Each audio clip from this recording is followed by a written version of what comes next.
breakfast. Wala ang aking partner.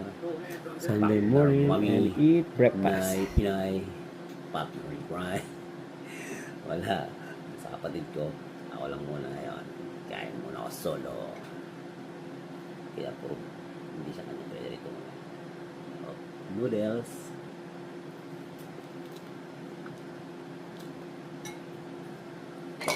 Egg.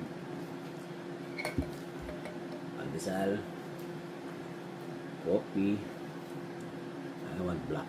So, gusto mo ang tatas-tatas. So, yeah. Ako lang muna. Kain mo po kayo. Samahan kong kumain. Bagong gising po. Walang toothbrush na.